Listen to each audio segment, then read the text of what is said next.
Hello, everyone, and welcome to another episode of the Liberty Weekly podcast. This one is episode 136, and correspondingly, the show notes may be found at libertyweekly.net/136.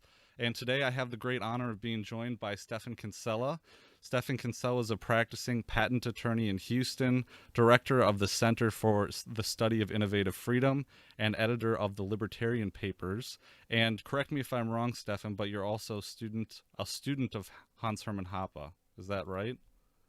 I am a student of Hans Hermann Hoppe, Um, as we should be. yes, definitely, myself included.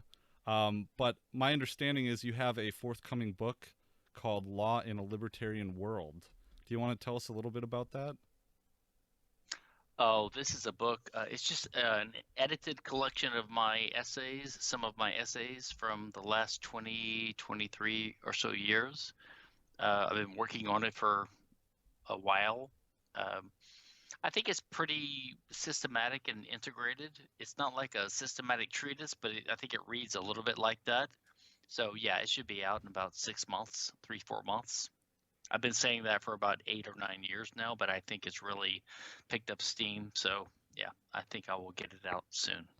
That's excellent. Yeah, I'm definitely waiting for that one, and I want to put in the show notes page where the listeners can find your updates on it because you already have a chapter list that's up on your website. Yeah, everything is basically published already. It's just I'm going to slightly edit it and tweak it. And yeah, so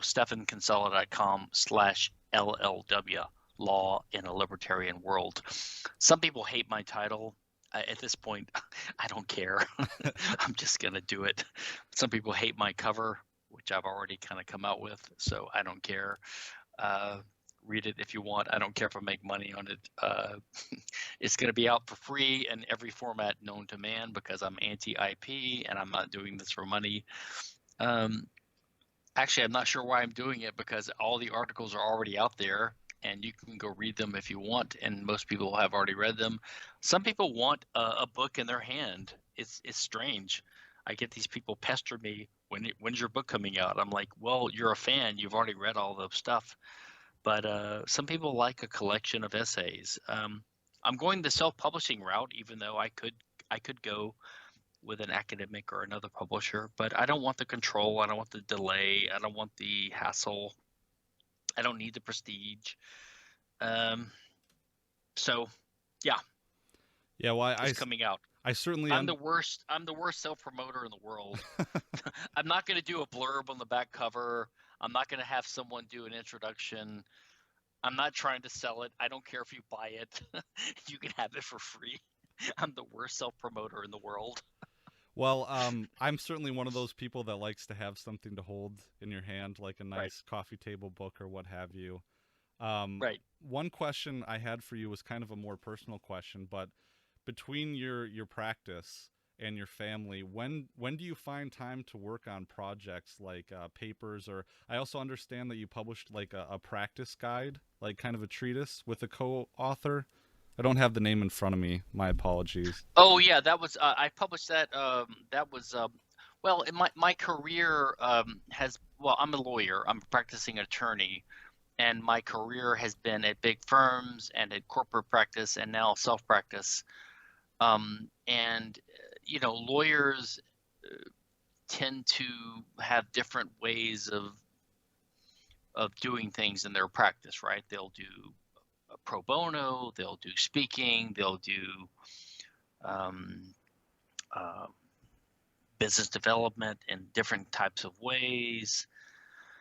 Um, I've done my own version of that, and that has involved academic and scholarly writing and the intellectual side of things. And some of it has involved legal writing, like writing as a lawyer, like a lawyer per se. And that has involved writing on practical topics and on legal scholarly topics, like things that only lawyers write about and read about, like judges and academics, and things that only libertarians and philosophers and libertarian lunatics like us Yeah. think about and write about. So I've sort of dovetailed these things in my avocation, my hobbies. Um, so that book was a book from Oxford University Press, which is sort of a feather in my cap.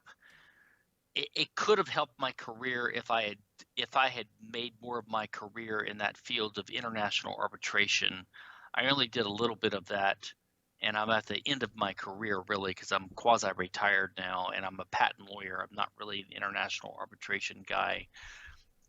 I studied that field. I wrote in that field. I published in that field. Um, uh, I made my mark in that field in some of the publishing world. Um, as for the time, when I was younger, I had more energy and I didn't have kids yet. You and I were talking about that before we started recording. I have a wife and a family, and you find a balance. If you're successful, you find a balance. Um, you blend all these things: family, business, life, intellectual pursuits, me time, whatever. And you blend it all, and it can be a nice life if you do it all right. Um, this last thing was more like I did something when I was younger and more hungry and vigorous and didn't have a kid yet, or he was a young kid, and I had lots of free time, and I was still trying to figure out which type of, when you're younger in your career, you have two or three or four or five things open to you, right? It's opportunity cost. You don't know what you're going to do yet in your career. So you have one or two or three or four things open to you. Over time, they start being closed as you pursue A over B, right? Um, but you keep a few open to you if you're smart, right?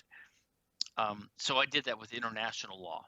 So I became a patent lawyer, but in the beginning, I was like, maybe I'll be international law, maybe I'll be a law professor, maybe I'll be an academic, maybe I'll be a Cato Institute, think tank scholar. I kept all these irons in the fire kind of thing. But over time, you see where your career's going, what choices you've made that foreclose others, and yeah.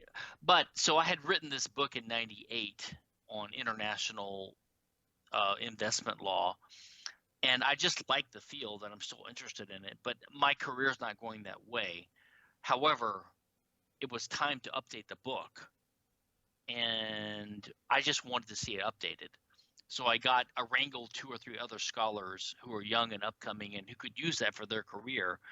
So I got them to say, hey, become a co-author with me, and you can take the stuff I did early on, and we can get Oxford to publish it, and it will be a feather in your cap and advance your career. So that book just came out. That's the long and short of it. So that book just came out. Now that's for money, actually. Now it won't make me a lot of money. It may be some money. It was worth me doing it. I got my co-authors to do most of the work to update it. And I just find it interesting. And it was just like a shame to let it go to waste. Like this good book from like 10 years ago that could be updated in the legal field, purely legal, nothing to do with libertarians, except that it was geared towards using legal mechanisms to protect property rights. So it was a practical way to use the legal system of international and municipal law to protect private property rights. So it's a practical thing. It's sort of like going to a tax lawyer or a drug lawyer or a defense lawyer to protect your rights. Anyway, that's just one of my hats. It was a little hat. So I found time because I found lawyers to help me. I used my connections to find lawyers who I thought it could benefit their careers, and I could get this book out. It wasn't really so much for my benefit, just to get this book out that would, I thought, benefit other people and advance the scholarship in this arena that I'm interested in. Anyway, that's a little tangent, but just one of the things I find of interest, and that enriches my life. And I've found the legal career for me as a home pad, like has helped me as a libertarian. I think of myself as a libertarian, to be honest.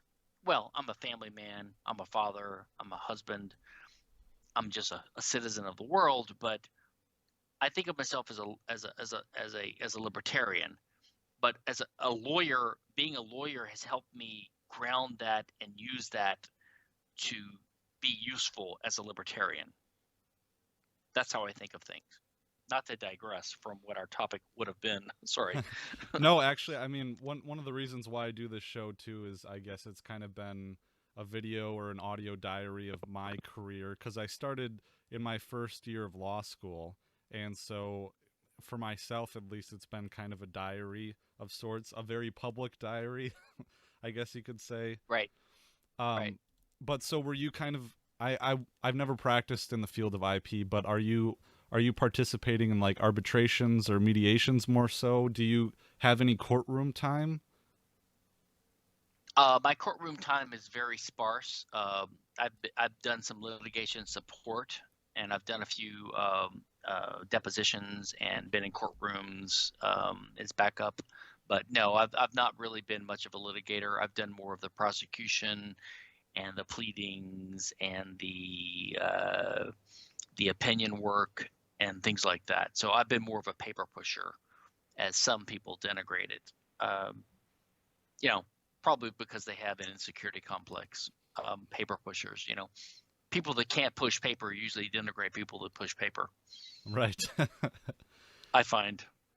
Yeah. Well, yeah, I mean it takes all kinds, and if like I don't know, I can appreciate that because it's like would you say it's more or less stressful? I mean, you've been around in the field for quite some time. I guess it's all subjective. Uh, yeah, I don't know. I think everyone has their own opinions. I'm not that opinionated about all these things. I think everyone is in their own lane and they do what they do.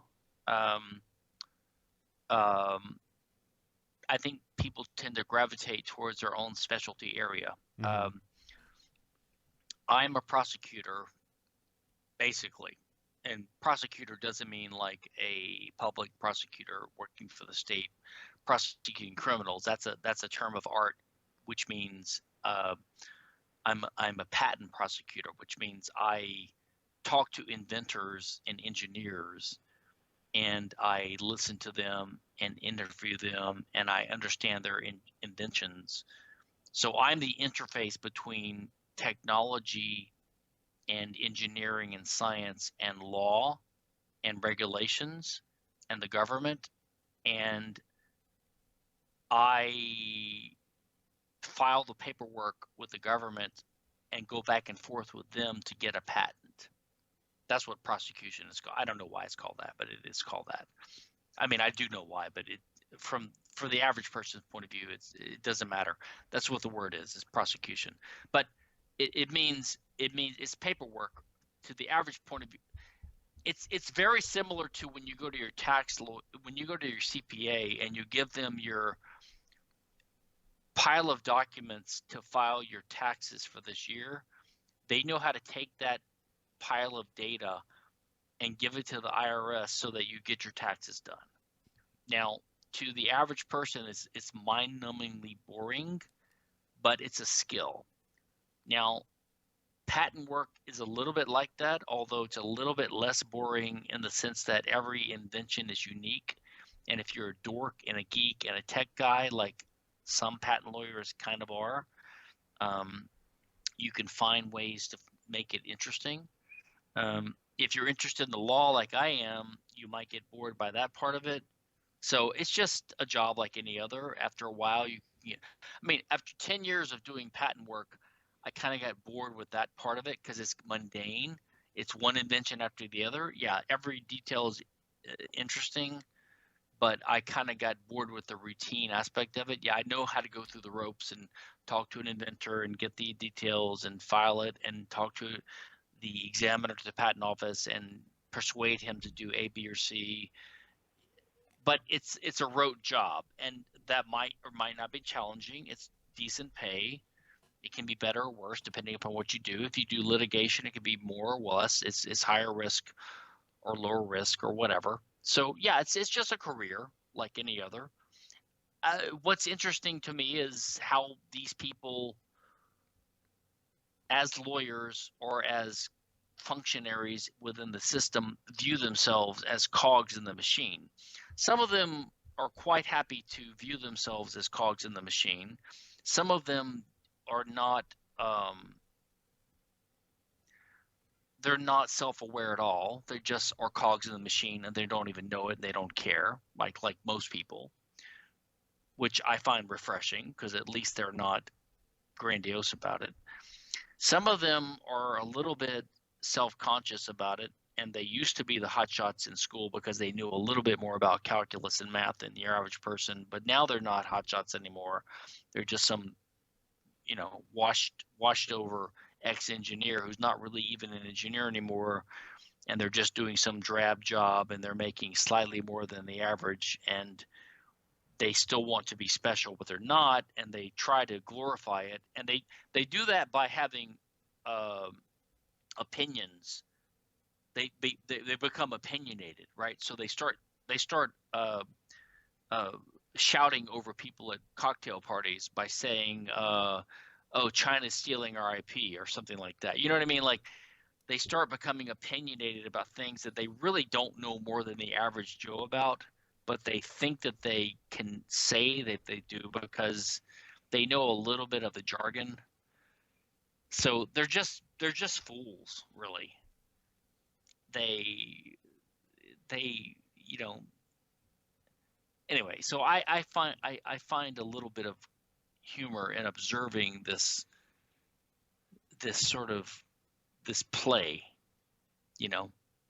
this role playing that people do. And if I'm a little bit deeper on it than some of them are, or I've thought about more, and then I can come in and pop their bubble sometimes, it's even funnier to see them, scurry. Because if you can say, well, then what about this and this and this? And then, because most laymen that they're talking about don't even know what they're talking about, so they can like pretend like they're the great genius, but they're just like using a couple of big words, right, to pretend like they're the great expert. It really, It's sort of like the guy at the bar, right, who's like pretending to be the expert to impress the ditzy blonde, yeah. to get laid or something. It's sort of pathetic. Well, it really seems like the legal field is one that's very wrought with ego. I'm sure that you found that. I suppose so. I've never been quite as cynical and negative about the legal field as opposed to any others. I think that now that I'm at this point where I think that the whole economy is sort of collapsing in this weird way. I don't know what field is good anymore. Like, if I was giving advice to my 17-year-old son, what field should you go into? What's a good field anymore?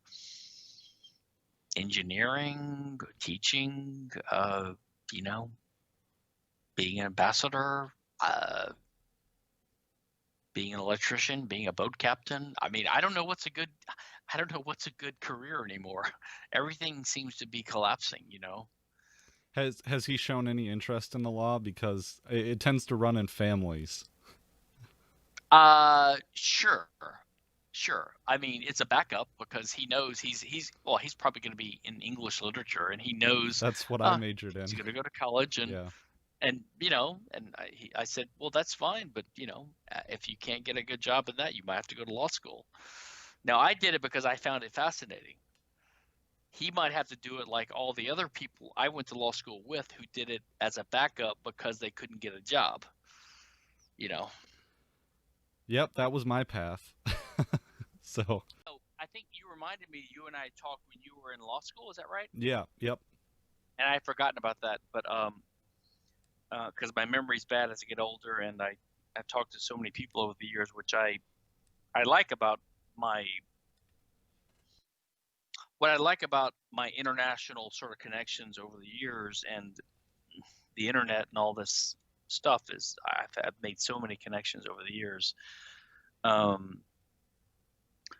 And I've loved the law. I I loved going to law school. I was an engineer. My wife was an engineer, and I've loved my legal career. I probably, in retrospect, would have done a few things differently if I'd had some guidance from someone like me differently. But we step on the shoulders of our generations ahead of before us, and they only know. And I think up until now, I don't know about you and your generation, but you know, I did better than my dad, and he did better than his, and so on. My wife and I have done so well. It's my child will do very well, I'm sure, but it's unlikely he will do better than we did because we did so well. But and partly also because the world is crumbling in a weird way. So we sort of hit the golden age in the weird peak in the 70s, 80s, 90s. So I don't know what's happening with the world, but I love law. But we're the type. I think we're actually really good parents. I mean, we were engineers. I was a lawyer, engineer, but we're not like pushing our kid to do what we did, except that it makes sense. But we're telling our kid he can do whatever the hell he wants. It's just make sure you think about what's going on in the world. So he's. I mean, I'm not pushing him to be a lawyer, go to LSU like I did. I mean, he's probably going to go to Brown or somewhere in the Northeast if he can get in. He's a white male, so he's got that going against him. The way the world is. Being smart is not enough anymore, like it used to be. Yeah. So. Well, that's the way the world is. Interesting enough, I was just thinking, have you ever given an interview like this before? Most people want to just talk about your works, I'm sure. It's funny. They tend to diverge because I'm good at unintentionally deflecting the subject, but people, I don't know. Sometimes they touch on some of these topics, but I actually interviewed Tom Woods one time.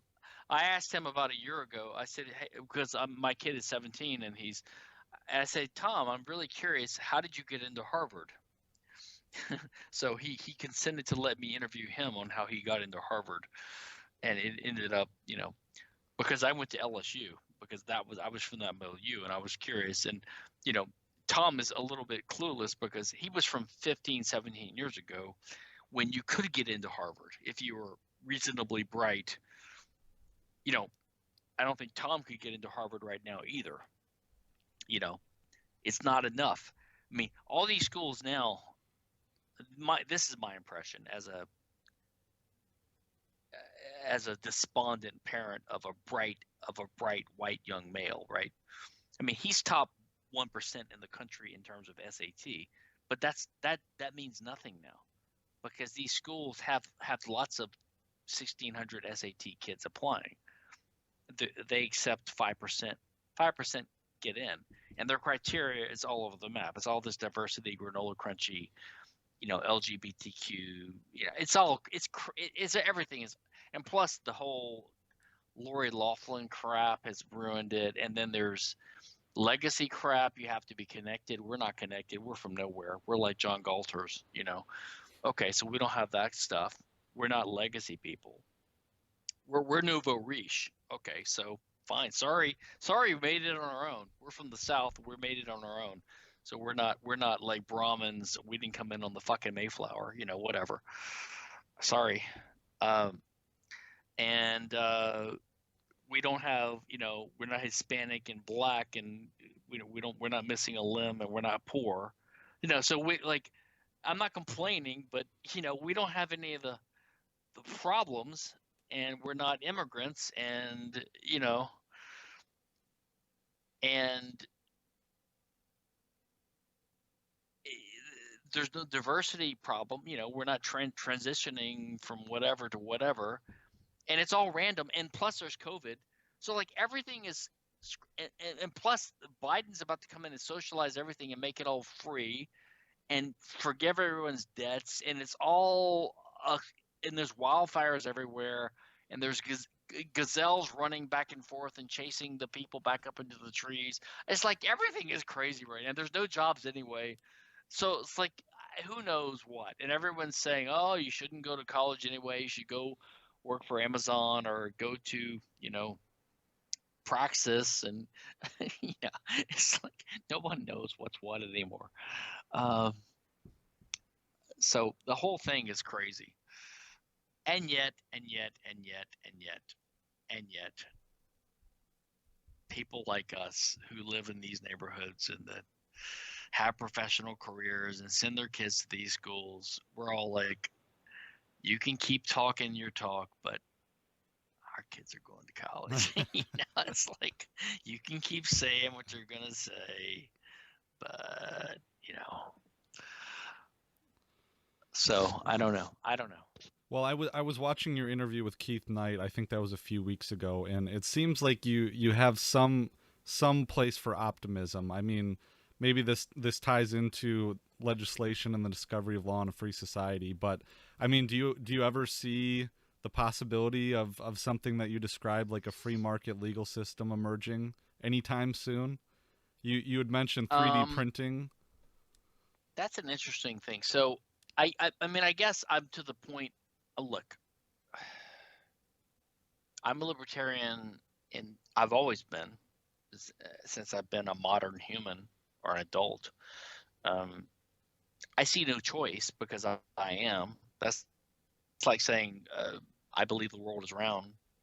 I can't believe it's flat because I don't believe it's flat. You couldn't pay me to believe it's flat. So I'm a libertarian because I believe in liberty, and that's just the way I believe. Optimism is just my congenital sort of view of the world. I guess if things get bad enough, I mean, you're going to die at some point. Things could get horrible. I do think right now I'm terrified of Biden winning. My one hope is that, look, my adult life has been since, I think of my adult life as since Reagan. Okay. I became an adult. My first election was Reagan's second term, 1984. My first vote was Reagan. That's the first time I voted was Reagan, 84. First time I voted was Reagan, Republican, and I voted Libertarian ever since. But so in my life, I've had Reagan and then Bush one, and then I had Clinton for 8 years, and then I had Bush, if I'm remembering, Bush for 8 years, and then I had Obama for 8 years, and then I've had Trump, all these things. And, I've hated the Democrats and all this stuff, but my life has gotten better every fucking year. I've gotten richer every year. So in a sense, as a libertarian, that I've been a libertarian. So in a sense, I sort of think that my libertarian view has been borne out, that it doesn't matter, but there's really not a big difference between the Republicans and the Democrats. Like, they're basically the same. They're in the background. They're basically the same. They're like 28% taxes, 34% taxes, 43% tax, whatever they are. They're kind of in the background. They're sticky. They hamper innovation. They hamper societal development. But we can prosper despite them, and we have and we will. We can live our lives despite them if we just are smart and we're aware that they're there. And I guess I'm a little bit hopeful that even if Biden wins this time, maybe that will go on. Maybe he'll just be another Clinton. Maybe he'll just be another Obama. But I'm afraid, in my heart, I'm afraid that that's not going to happen this time. I'm not afraid of Biden or Harris. I think those two are just mainstreamers. But I'm afraid that the leftist cabal has finally gotten out of the, it's not them. It's that they're being controlled by forces beyond their control. Like, capitalism has succeeded so far beyond the wildest dreams of the people that don't understand it, that we have so much prosperity and so much power that they will be used by these idiots who don't understand it, that they will just use it to destroy it, right? they're going to unleash the Green New Deal. They're going to have universal free universities. They're going to have socialized medicine. They're going to have they're going to kill they're going to have they're going to they're going to they're going to tax they're going to tax they're going to increase inheritance taxes. They're going to radically increase, the income tax. They're just going to kill the economy. They're going to kill everything. They're going to increase the Democratic majority forever with Puerto Rico and with DC and with the supermajority in the legislature and with the Supreme Court packing and with all their shenanigans, which I think has been inevitable ever since we've had democracy and ever since the 1964 Immigration Act, which Pat Buchanan has been warning us about. To me, this is all inevitable. It's just the inevitable. It's what you get with democracy. I mean, I'm not surprised by any of this. Trump was just a last gasp. It's coming. Even if Trump wins this last time, it's just 4 years, 8 years, 12 years, temporary reprieve. I'm really worried. I just thought that if Trump could win, maybe we could stave these parasites off for 4 years, 8 years, 12 years, and the free market, the internet, cryptocurrency, something could gain a foothold and overcome the,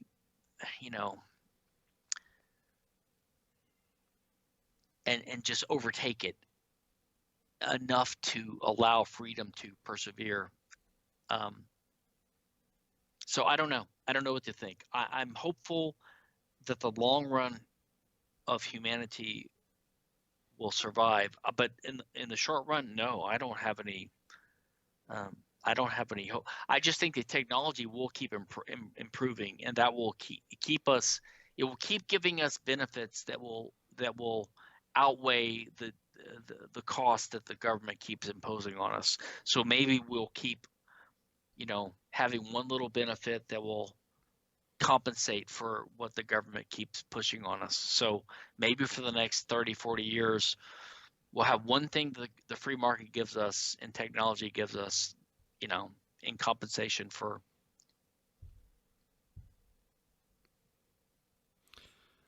Well, so I mean, kind of tying that in, do you see a way that at some point maybe the government systems, like the government monopolized court systems, will become so inefficient? And so, I mean, for instance, so the courts have just started in this area resuming jury trials. And is there at some point, do you think that litigants are going to decide, hey, we're not going to wait 2 or 3 years through some costly civil litigation process and then just have a jury trial postponed for 6 or 9 months?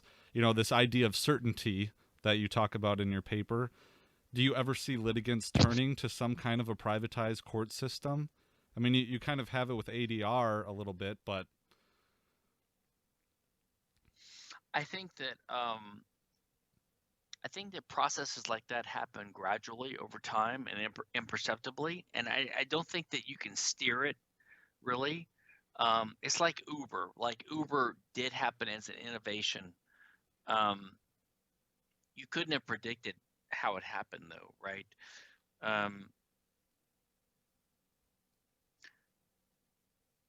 So yeah, I do think that over time,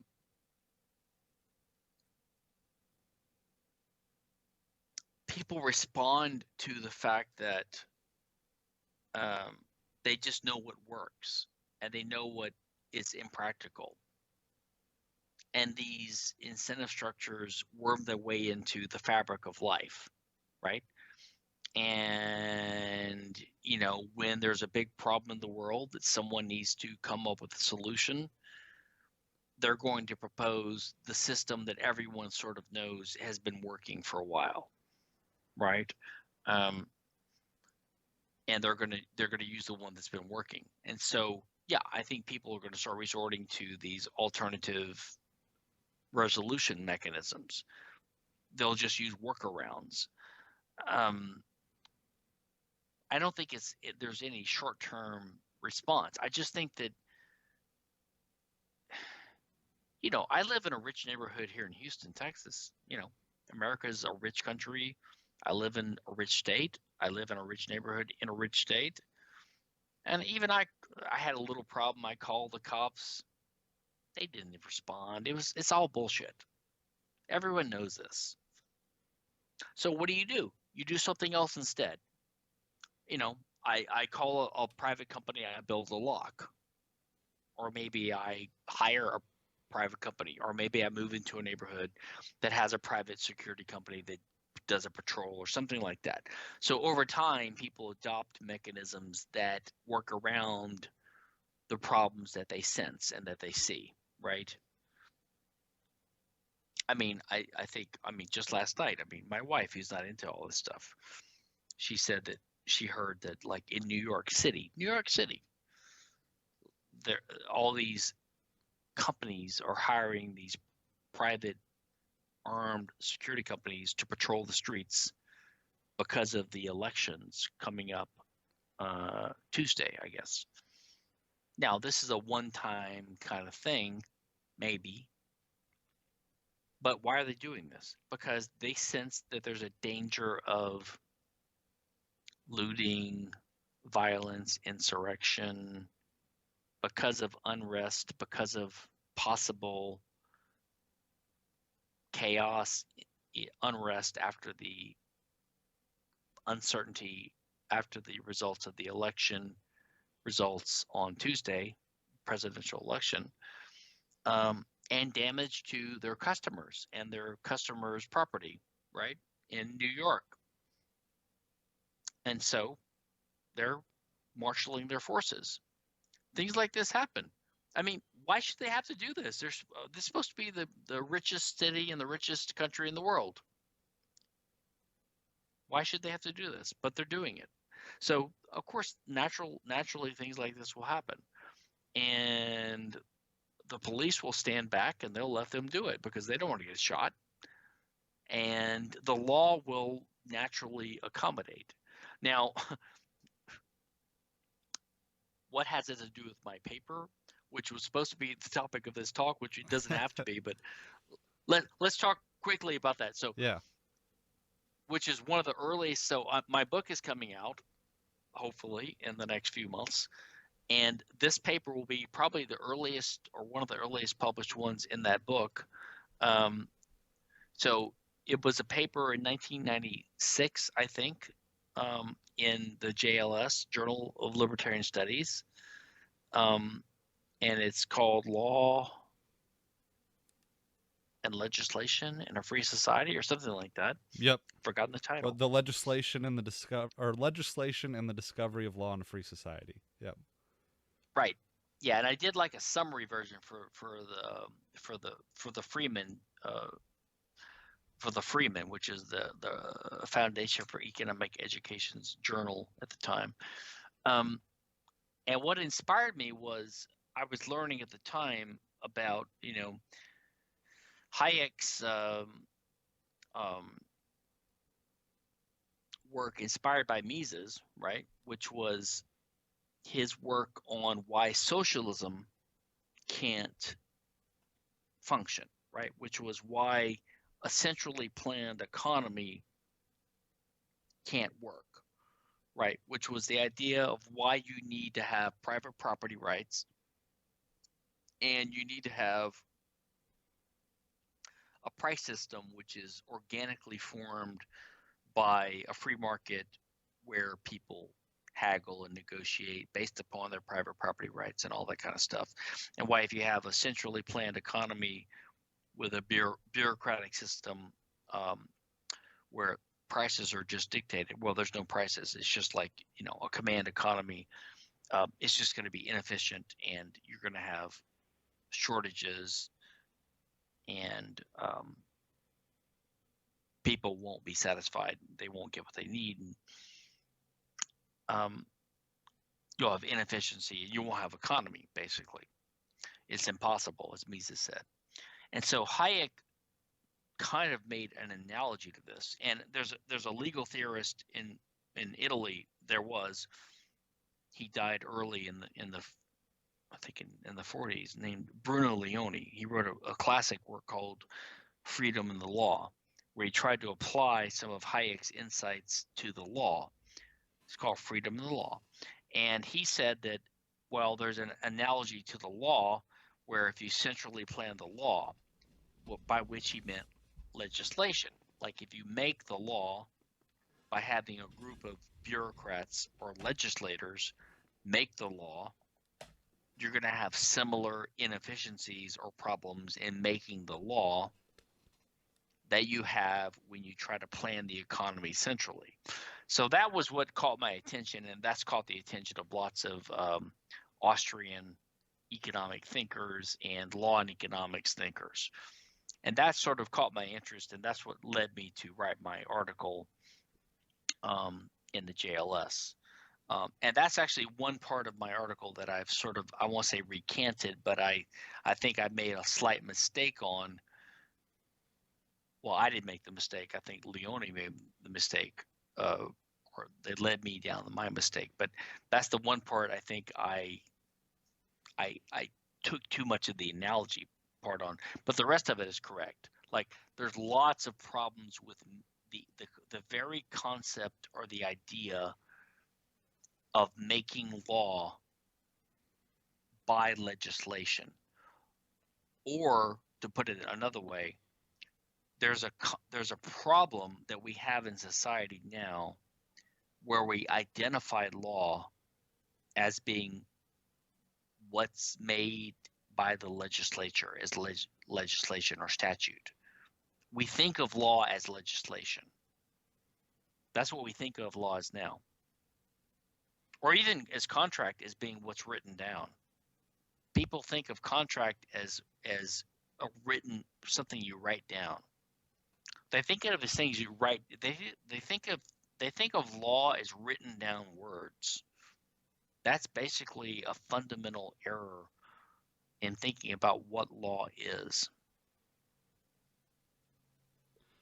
And that leads to all sorts of mistakes. And it's not just analytical mistakes about, kind of like law professors sitting down in their chairs, analyzing law, trying to correct mistakes here and there, make it better. But it leads to mistakes in giving permission to those in charge of making the law to let them have more and more power to do what they want to do. Well, even that term lawmaker is just emblematic of the problem. Right. I think. Well, I have that book, Freedom in the Law. It's backwards on screen, but yeah, it's a great work, and I wanted to ask you, there's a myriad of questions that I had come up with, but in terms of this problem of certainty and the fact that the legislature can just jump in and change the law. And most of the common critiques that you'll hear, that I heard in law school of the common law is, well, the common law is slow to change and it can't adapt to anything, and it's hard to disseminate the common law rules. But on the contrary, take for instance in Wisconsin, there's this concept called the Statute of Repose. And it just for those who aren't aware, it's the period of time there's structural defects. And if someone builds a building or a structure and there's structural defects, there's an exposure period. And the exposure period, after that period of time, you can't sue for personal injury that happens on that property. So after 10 years, if a structure has been negligently constructed, and if after 10 years someone trips and breaks their leg on it, you can't sue the person who constructed the building or the homeowner's insurance or what have you. Well, the legislature a few years ago took that period and reduced it from 10 to 7 years. And that, there's no demand for that aside from just the whims of the lobbyists in the legislature. Or when for instance, here's another one in Wisconsin, informed consent. The standard for informed consent of what a doctor has to tell you before you get a procedure performed. A few years ago, the legislature in Wisconsin changed that from what a patient would want to hear was the standard. They changed it to what any other doctor would find the doctor would have to tell. So those are just, I mean, just two examples. I hope I'm explaining that clearly. So the standard, the informed consent standard was what a reasonable patient would want to hear. They changed it to what any reasonable doctor would tell the patient. That just wreaks havoc, you know? Well, I mean, so, and we could argue about, so here's the problem. We can argue about what the standard should be, what the law should be. But the question is, what should law be? Right? So when you have this idea that it's malleable and that law should be whatever, look, I always go back to this quote. I'm always amazed. Like, I always quote this quote by this great lawyer from let me find it, 1880, I think it's 1884. I'm always amazed that people are more impressed by it than I am. It's the idea of what law should be, okay? So, like, when we talk about the word law is a general term, right? So we talk about moral law, the law of physics, like the law of gravity. Like, so law means like a regular occurrence, right? Something that's regular, like the law of God, like all these things, right? We never think of it as something that you can just announce and it changes, right? Now, we do think God can make the law, but even then we sort of think it's like something that's eternal, like it's like an eternal good, you know what I mean? Hold on a second. I gotta find this for you here. You probably know it already. You might be selling me too highly. Yeah, you've probably heard this before. Hold on.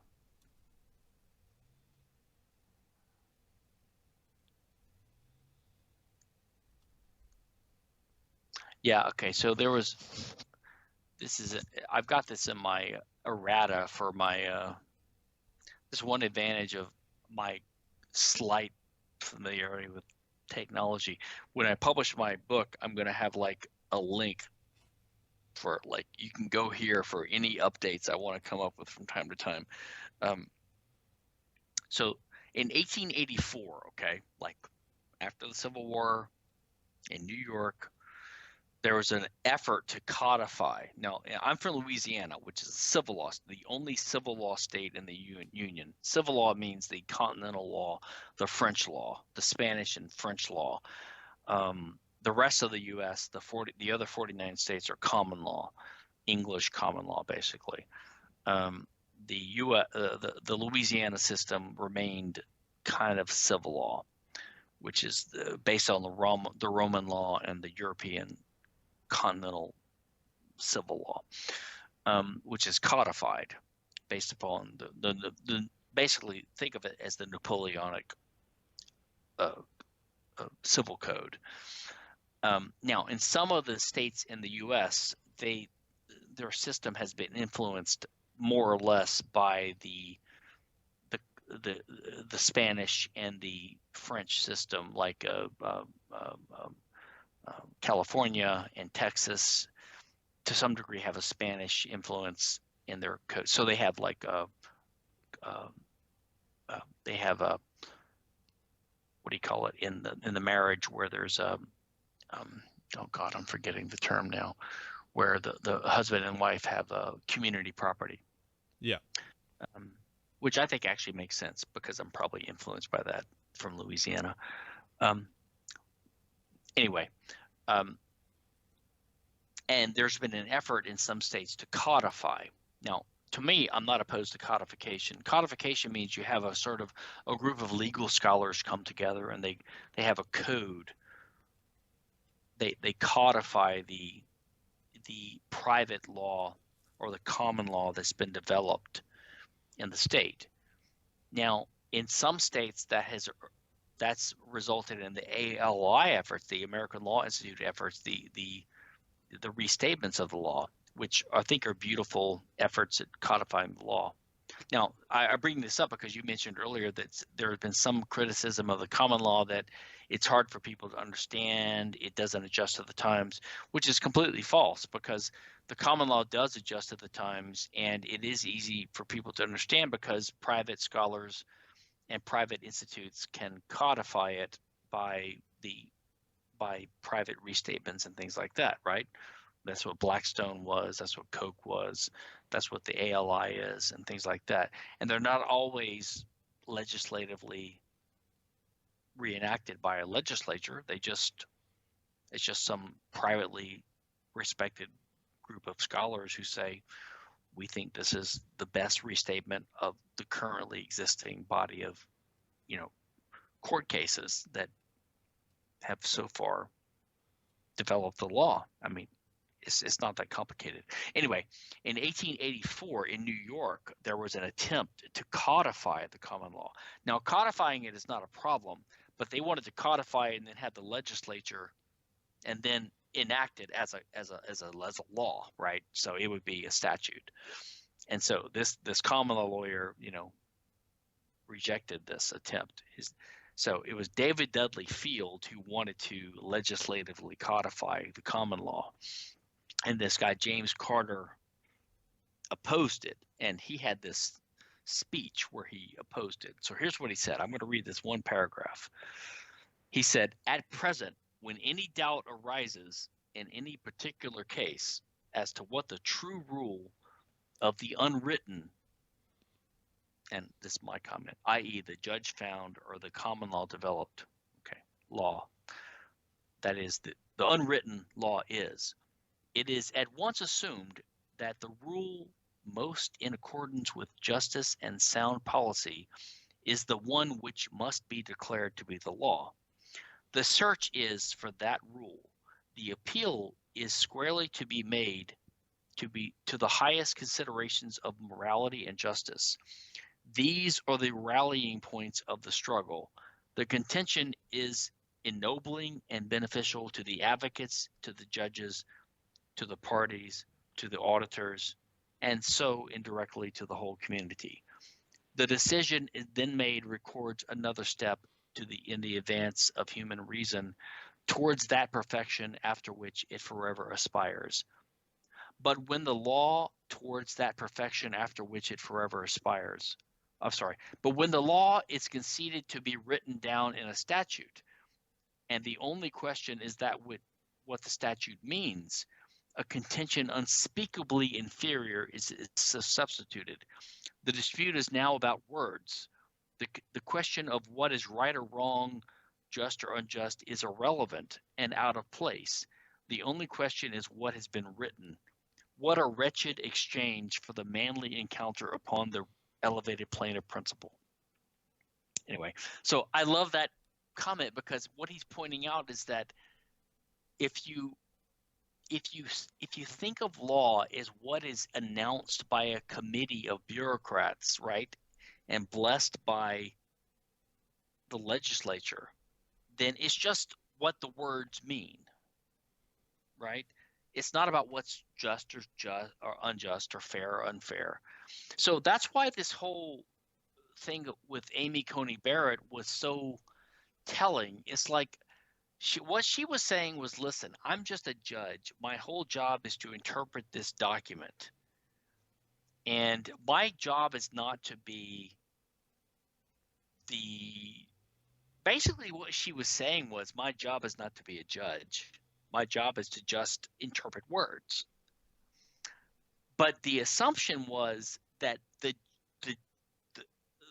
document that I'm interpreting is just, that we're all taking that for granted. Like we're all Americans holding our hands on our hearts, assuming that the Declaration of Independence and the Constitution are all good things. And we're all going to go into this with that presupposition. No one's going to challenge that.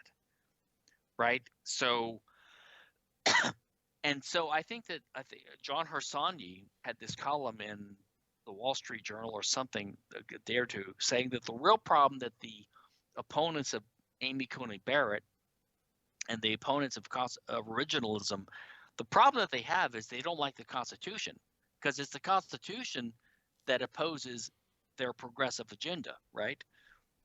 That's the problem that they have.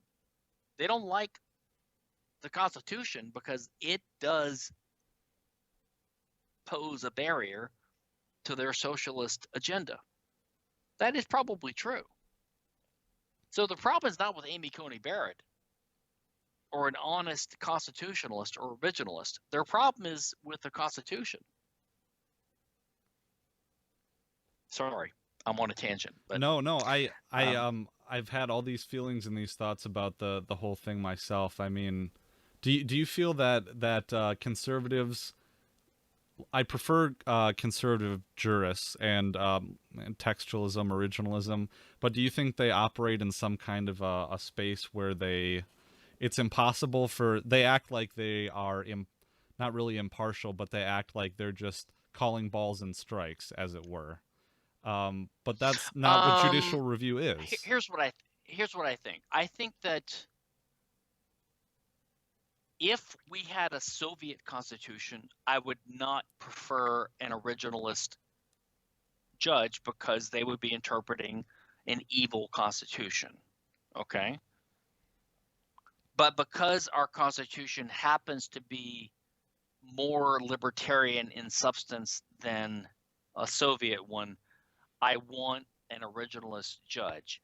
However, having said that, number one, I don't think our Constitution is perfectly libertarian. So I'm okay with violating the Constitution when it's not libertarian. Okay, that's number one. And number two, I do agree partly with John Hasnas, who has a great article. It's a classic article called "The Myth of the Rule of Law," which everyone should look up and read. John Hasnas is one of these guys who's written like 3 articles, and all of them are classics. Like, he's unlike me and other people who've written like 17,000 articles and only like 2 of them are worth reading. He's written like 3 and all of them are worth reading. He's like one of these guys who's like, he's got a very small output, but everything he's written is worth reading. I'm probably exaggerating, but it's something like that. But the myth of the rule of law is incredible. And he basically takes the side of the critical legal studies or the critical movement, and he adopts it to a degree. And he says that they're basically correct, at least insofar as they apply it to these artificial documents like the Constitution and legislation. And I actually agree with them. I don't quite agree so much when it comes to the common law and organic law. So I don't quite agree that organically developed law, like the common law, is as indeterminate as the crits would say. I do agree that statutory law, in which I would include the Constitution to some degree, and legislation, I do think that that's totally arbitrary law. And that when these judges pretend to be textually interpreting it or interpreting it by its original meaning, I do think that there's lots of leeway to it. So the judges, when they pretend to be just interpreting it by its original meaning, they pretend that there's a neutral interpretation that there's often not. That said, I still think that they should endeavor to do that, like Scalia and his type would try to do. Okay, and they should try as judges, but I still think that the unique position of the American federal government is that they're not a common law government, and they don't have plenary police power or legislative power, and therefore the role of the federal courts in the American system is a unique and weird one. And that the goal and the purpose of the federal judiciary in the American scheme is not to do justice, unfortunately. The role of judges in the state courts in American government is different. I think that their job, to the extent that they're interpreting common law cases and criminal cases, their job can be to try to do justice. Okay. Um, and in certain cases, if you have to interpret a case where you have no choice but to do something unjust, you can just resign. But in the case of the federal government, they're basically doing nothing but interpreting unjust, unconstitutional, immoral, an immoral web of purely statutory law, which has almost nothing to do with justice in almost every case. So they're basically bureaucrats. I think that federal judges are basically not really judges, and they're not doing law. So I don't think what federal judges do is law. I think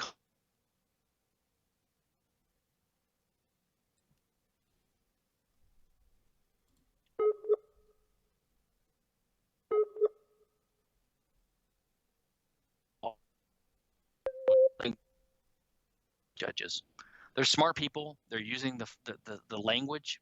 They're going through the motions, but they're not really judges because they're not trying to do justice. They can't do justice. They're interpreting words written down on paper by Congress. You know, the closest they get to it is the Constitution, which does have some justice principles because a lot of them were written down in codified form from the English traditions that they tried to emulate to some degree. But even that was a committee decision from Philadelphia in 1787. So that's my take. I think the whole thing is a bastardization of law. Definitely. Yeah, I completely agree. And well, we're gonna have to revisit this. I really want to be respectful of your time, but I'm really glad that we were able to do this interview. And I've been trying to get up the courage to ask you for an interview for quite some time, but we'll have to do it again because there's a ton more questions that I have for you. But thanks again for joining me. Be happy to do it. Be happy to do it. Awesome. Well, thanks again. And as a last plug, where can my listeners find your content? Oh, just stephankinsella.com. Okay. All right. Well, sounds great. Thanks everyone for joining us, and until next time.